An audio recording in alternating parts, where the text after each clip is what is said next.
अहमद नजीब और क्रिकेट की एक नई वीडियो के साथ आपकी खिदमत में हाजिर हैं। आज हम खुसूसी तौर पे बात करेंगे जो भी हालिया टेस्ट सीरीज पाकिस्तान और ऑस्ट्रेलिया की गुजरी है, इसके ऊपर इसी पे बात करने के लिए हमारे साथ क्रिकेट एक्सपर्ट स्टैटिस्टिशियन मजहर अरशद मौजूद हैं। अस्सलाम वालेकुम मजहर, कैसे हैं आप? जी वालेकुम सलाम अहमद, मैं बिल्कुल ठीक हूँ। आप बताएं, आप कैसे हैं? जी, मैं बिल्कुल ठीक हूँ अल्हम्दुलिल्लाह। बात का आगाज करते हैं टेस्ट सीरीज से।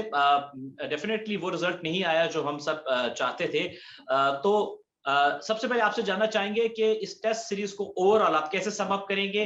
क्या हम उतना अच्छा नहीं खेल सके या ऑस्ट्रेलिया ने क्रिकेट ही इतनी अच्छी खेली कि हमें आउट क्लास कर दिया? देखिए, एक बहुत ही जबरदस्त सीरीज हुई है। अगर हम क्वालिटी ऑफ क्रिकेट की बात करें तो दोनों तरफ से आई थिंक एक बड़ी जबरदस्त फाइट हुई। आई थिंक स्पेशली जो कराची टेस्ट मैच था, उसमें जिस तरीके से पाकिस्तान ने सेकंड इनिंग्स में फाइट की और मैच को एंड तक लेके गए, मैच को बचाया। फिर इवन सेकंड मैच में भी आई मीन जो थर्ड मैच था लाहौर में, उसमें भी हमने हमने काफी अच्छी क्रिकेट देखी है। एक अच्छा कॉन्टेस्ट था। दुनिया के number 1 bowler Pat Cummins bowling कर रहे थे और one of the better batsman in the world Babar Azam, वो उनके सामने थे। तो एक अच्छी सीरीज हुई है। रिजल्ट ऑब्वियसली पाकिस्तान के फेवर में नहीं गया। कुछ डिसीजंस थे जो कि पाकिस्तान ने शायद ठीक नहीं लिए। लेकिन मेरा ख्याल है कि क्रेडिट देना होगा कि ऑस्ट्रेलिया ने जिस तरीके से बॉलिंग की है, खासतौर पे इन कंडीशंस में बॉलर्स के लिए काफी एक मुश्किल कंडीशंस थी। स्पेशली जो टूरिस्ट होते हैं, जो विजिटर्स होते हैं, उनके लिए यहाँ पे आके एडजस्ट करना काफी मुश्किल काम होता है। जिस तरह से रिवर्स स्विंग की ऑस्ट्रेलिया ने, और आई थिंक जो एक टर्निंग पॉइंट था थर्ड टेस्ट मैच में लाहौर में, जो पाकिस्तान की उन्होंने आखिरी 5 आउट किए सिर्फ 4 रन के ऊपर, वो एक बड़ी जबरदस्त परफॉर्मेंस थी ऑस्ट्रेलिया की तरफ से, पैट कमिंस के 5 आउट करना। तो आई थिंक क्रेडिट देना होगा ऑस्ट्रेलिया को कि उन्होंने पाकिस्तान से बेहतर क्रिकेट खेली। अच्छा, मैं छोटा सा आपसे कमेंट चाहूंगा। चलिए, एक अदद बॉल तो हमें रिवर्स स्विंग बॉलर करता हुआ दिखाई देता है, लेकिन दो दो फास्ट बॉलर्स वो कहते हैं पेयर में हंट करते हैं, तो वो इस तरह की रिवर्स स्विंग आपने इस पे ट्वीट भी किया था कि वो 90s में वसीम बकरम, वकार यूनुस या फिर बाद में शोएब अख्तर को करते हुए इस तरह से देखते थे। क्या आपने रिसेंट पास्ट में इतना जबरदस्त पेयर रिवर्स स्विंग करते हुए देखा है कोई, आपने जिस तरह स्टार्क और कमिंस ने किया? देखिए, काफी मुश्किल हो जाएगी अगर मैं सोचना शुरू करूं। रिसेंट मेमोरी में तो कोई ऐसी परफॉर्मेंस नहीं आती। एक टेस्ट मैच था शारजा में 2015 में, जिसमें मोहम्मद हफीज ने सेंचुरी की थी और पाकिस्तान वो मैच जीता था। आई थिंक उस मैच में बड़ी जबरदस्त रिवर्स स्विंग हुई थी इंग्लैंड के बॉलर्स की तरफ से, और पाकिस्तान के बैट्समैन ने अच्छा खेला था और आप वो सीरीज जो है वो 2-0 जीत गए थे। सिर्फ एक टेस्ट मैच में हुई थी। लेकिन इस सीरीज में हमने देखा है कि कराची टेस्ट मैच में भी काफी रिवर्स स्विंग हुई और पाकिस्तान के बॉलर्स ने भी की, ऑस्ट्रेलिया के बॉलर्स ने ज्यादा की। फिर लाहौर टेस्ट मैच में भी हुई।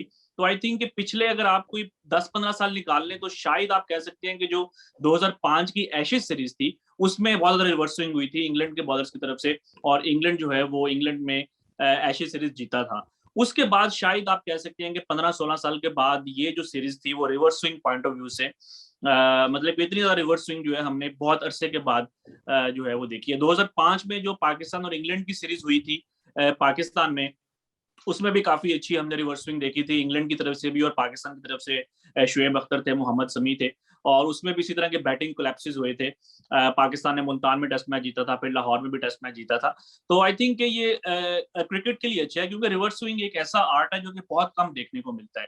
और क्योंकि पाकिस्तान में कंडीशंस इस तरह की होती हैं कि पिच में मोस्टली बॉलर्स के लिए कुछ होता नहीं है, तो फिर बॉलर्स इस तरफ जाते हैं कि जो पिच है उसको आप इक्वेशन से बाहर निकालें और कोई ऐसी चीज करें जिससे कि आप बैट्समैन को आउट कर सकें। और लेट 80s में, 90s में वसीम बकार भी पाकिस्तान के पिचेस पे ऐसे आउट किया करते थे। फिर शोएब अख्तर ने जो है वो कई इस तरह के स्पेल्स किए हुए हैं पाकिस्तान में भी, पाकिस्तान से बाहर भी, ओडीआई क्रिकेट में भी। तो I think reverse swing point of view से ये काफी एक बहुत ही इंटरेस्टिंग सीरीज हमें देखने को मिली है।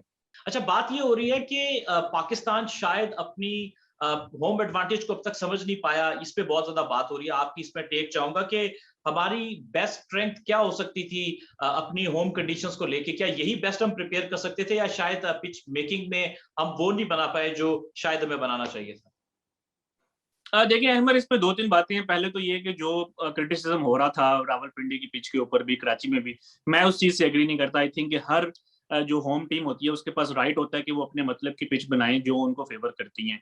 और आई डोंट थिंक पिचेस बुरी थी। मतलब स्लो एंड लो पिचेस शुरू में कुछ दिन बोरिंग हो सकती हैं, लेकिन आप ये नहीं कह सकते कि ये इन पिचेस के ऊपर रिजल्ट नहीं आ सकता। आप देखें लाहौर में रिजल्ट आया है, कराची में आना चाहिए था। वो तो पाकिस्तान की एक एक्स्ट्रा ऑर्डिनरी एफर्ट थी कि आप फोर्थ इनिंग्स में 1000 बॉल्स खेल गए और मैच ड्रॉ हो गया। रावलपिंडी टेस्ट मैच में आप ये देखें कि 70 ओवर्स तो हुए नहीं है, बारिश आ गई और 1 घंटा पहले जो है उन्होंने मैच को खत्म कर दिया। अगर वो 70 ओवर्स होते, पाकिस्तान थोड़ा जल्दी डिक्लेयर करता तो वो मैच भी इंटरेस्टिंग हो सकता था। मसला ये है कि जब आप ये स्लो एंड लो पिचेस बनाते हैं तो उसमें जो आपका मैच है वो टॉस के ऊपर चला जाता है। ये स्ट्रेटेजी यूएई में जो है पाकिस्तान यूज करता था, और आई थिंक बहुत से लोगों को ये चीज रियलाइज करनी चाहिए कि यूएई में ठीक है पाकिस्तान की अच्छी परफॉर्मेंसेस थी, लेकिन एक जो बहुत बड़ा फैक्टर था यूएई में, वो आप हर ऑलमोस्ट हर सीरीज में आप टॉस जीत जाते थे। आपने जब ऑस्ट्रेलिया को 2-0 हराया 2014 में, आप दोनों मैचेस में टॉस जीते।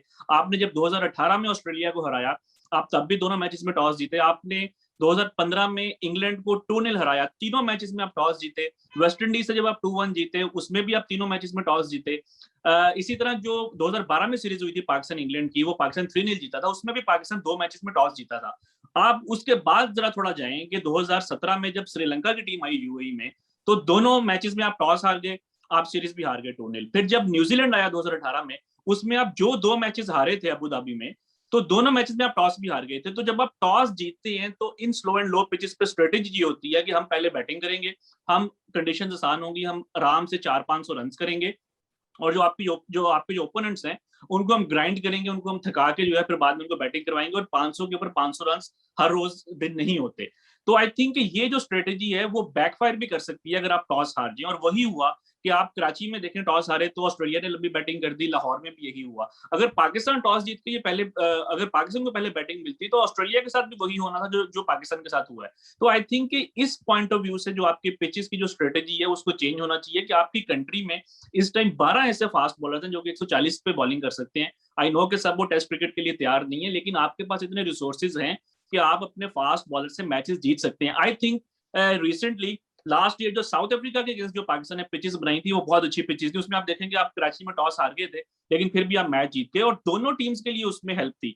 साउथ अफ्रीका के फास्ट बॉलर्स ने भी आउट किए, अंद्रिक नोकिया ने 5 विकेट्स ली उस सीरीज के अंदर। उनके स्पिनर ने जॉर्ज लिंडा ने जो है 5 आउट किए। पाकिस्तान की तरफ से अगर हम देखें तो नुमान ने जो है 5 आउट किए, हसन अली ने 5 आउट किए, और सेंचुरीज भी हुई। फवाद आलम ने सेंचुरी की, रिजवान ने सेंचुरी की, मार्करम ने सेंचुरी की। तो वो बड़ी एक बैलेंस सीरीज हुई थी कि जिसमें वो टीम्स जो कि क्रूशियल मोमेंट्स को जिन्होंने डोमिनेट किया, जिस तरह रिजवान की सेंचुरी थी या फवाद आलम की सेंचुरी थी, या फिर हसन अली का और शाहीन अफरीदी का लास्ट डे पर रावलपिंडी में जो स्पेल था। तो आई थिंक इस तरह की जब आप पिचेस बनाते हैं जिसमें कि बैट एंड बॉल दोनों के लिए एक इवन कॉन्टेस्ट हो, तो तब आपके पास ज्यादा चांसेस होते हैं कि आपके प्लेयर्स जो है वो अच्छी परफॉर्मेंस दे सकते हैं। तो आई थिंक इस पॉइंट ऑफ व्यू से जो है आपकी जो पिचेस हैं वो उस तरह की होनी चाहिए जो कि साउथ अफ्रीका सीरीज में थी। ऑस्ट्रेलिया सीरीज में शायद वो एक यूएई वाला माइंडसेट था कि हम स्लो एंड लो पिचेस बना के जो है वो मैच जीत जाएंगे, लेकिन जो मैंने बात की कि उसके ऊपर फिर सारा जो रिजल्ट है एक किस्म का वो टॉस के ऊपर चला जाता है। अच्छा, मैं आपसे शॉर्ट सा कमेंट चाहूंगा अगले सवाल के ऊपर। जैसे आपकी सबकी नजर में होगा कि स्टैट शेयर होता है कि जो पिछले 10-12 साल में ऑस्ट्रेलिया ये पहली सीरीज जीता एशिया में। इससे पहले वो श्रीलंका के तो क्लीन स्वीप हो गया, इंडिया से वो बुरी तरह से हार के, बांग्लादेश में चले रिलेटिवली उनकी पूरी स्ट्रेंथ नहीं थी, फिर भी बांग्लादेश ने भी उनको हरा दिया। और उसमें कॉमन फैक्टर जो हमें एक दिखता है वो स्पिन पिचेस थे। तो क्या ऐसा पॉसिबल था आपके इल्म के मुताबिक कि क्या हम थोड़ी सी स्पिन ओरिएंटेड पिचेस अगर बनाते तो शायद हम ओवरऑल हमारे पास हम शायद उन्हें डोमिनेट कर सकते हैं? देखिए उसमें फिर ऐसे है कि अगर आप बिल्कुल कोई इस तरह की पिच बना दें जो कि स्क्वायर टर्नर हो, तो फिर वही बात आ जाती है कि वो चीज आपके अगेंस्ट भी जा सकती है। जब बांग्लादेश में गया था ऑस्ट्रेलिया, तो वहां पे वो एक मैच जीत भी गए थे, उसमें नेथन लाइन ने जो है बड़ी जबरदस्त बॉलिंग की थी। इसी तरह जब इंडिया में भी जो सीरीज थी उनकी, उसमें जो एक टेस्ट मैच हुआ था पुणे में, उसमें ओकीफ ने और लाइन दोनों ने जो है वो बड़ी अच्छी परफॉर्मेंस दी थी, और ऑस्ट्रेलिया वो वाला मैच जीत गया था। तो आई थिंक वो भी कोई एक इतनी अच्छी स्ट्रेटेजी नहीं है, क्योंकि हमने देखा है कि जो अभी इंडिया में जो मैच हुआ है इंडिया का और श्रीलंका का बेंगलोर में, उसकी पिच को भी जो है वो बिलो एवरेज कहा गया, क्योंकि वहां पे पहले दिन ही बॉल टर्न हो रहा था, पहले दिन ही बॉल ब्रेक हो रहा था। तो वो भी आपकी क्रिकेट के लिए अच्छा नहीं है कि आप एक स्क्वायर टर्नर बना दें और मैच 2-3 दिन में खत्म हो जाए। आई थिंक सपोर्टिंग जो विकेट्स होती हैं, देखें जो साउथ अफ्रीका की टीम जब पाकिस्तान आई थी उनके पास 9 फास्ट बॉलर्स थे। साउथ अफ्रीका की कोई वीक टीम नहीं थी, उनके पास अनरिक नोकिया, काहिसो रबाडा, लुंगी एनगिडी, उनके पास भी अच्छे बॉलर्स थे। लेकिन आपकी भी जो स्ट्रेंथ थी वो फास्ट बॉलिंग थी। हसन अली ने, शाहीन अफरीदी ने उस सीरीज में बहुत अच्छी बॉलिंग की थी। तो आई थिंक कि अगर आप तो कोई ऐसे पिच बनाएं जिसमें कि दोनों टीम्स के लिए कुछ हो, दोनों बॉलर्स के लिए कुछ हो, स्पिनर्स के लिए, फास्ट बॉलर्स के लिए, तो वो आपको ज्यादा एक अच्छा जो है वो आप कह लें कि एक ज्यादा अच्छी आपको क्रिकेट उसमें देखने को मिल सकती है। अच्छा, मूविंग फॉरवर्ड बात करते हैं कुछ पाकिस्तान के बैट्समैन के हवाले से। इस सीरीज में फवाद आलम तो पिछले साल बहुत अच्छा खेलते हैं, लेकिन इस सीरीज में रिवर्स स्विंग के अगेंस्ट उनको काफी प्रॉब्लम हुई है, एक ये बात। और दूसरा, अजहर अली ने रन्स तो किए हैं, लेकिन क्या देखते हैं आपके ये सीनियर जो प्लेयर्स हैं कितना अरसा फॉरवर्ड पाकिस्तान के लिए खेल सकते हैं, और हम किस तरह से जो नए यंगस्टर्स हैं, सऊद शकील हैं, कामरान गुलाम हैं, और कुछ लड़के उभर के सामने आ रहे हैं, तो उनको हम आहिस्ता आहिस्ता कैसे इंडक्ट करेंगे इन फ्यूचर में पाकिस्तान की टेस्ट 11 में? देखें, मेरा ख्याल है कि एक सीरीज के ऊपर आप किसी को भी जज नहीं कर सकते। अजहर अली की तो खैर ये वाली सीरीज भी अच्छी गई है। उन्होंने जो पहला टेस्ट मैच था उसमें उन्होंने लंबा 100 किया, और अगर आप पिछले 2 साल निकाल लें, 2-3 साल, तो अजहर अली की काफ़ी अच्छी परफॉर्मेंसेस हैं। उन्होंने मुश्किल कंडीशंस में भी उन्होंने रन्स किए हैं। न्यूजीलैंड में भी उन्होंने एक 90 रन्स की इनिंग्स खेली थी। इंग्लैंड में उन्होंने एक मैच बचाया था सेंचुरी करके। तो आई थिंक कि सिर्फ कोई यंगस्टर पीछे वेट कर रहा है, आपने सिर्फ उसको खिलाना है, तो ये तो कोई इतनी सॉलिड रीजन नहीं है, अनटिल एंड अनलेस कि आपको नजर आ रहा हो कि अब हमारा जो सीनियर प्लेयर है इससे ये बिल्कुल ही आउट ऑफ फॉर्म है। तो Azhar Ali out of form तो नहीं है, वो रन्स कर रही है। जितने रन आपको एक नया प्लेयर करके देगा, उतने रन तो अजहर अली भी कर रहे हैं। फवाद आलम की जहां तक बात है, तो फवाद आलम की भी पहली उनकी खराब सीरीज गई है।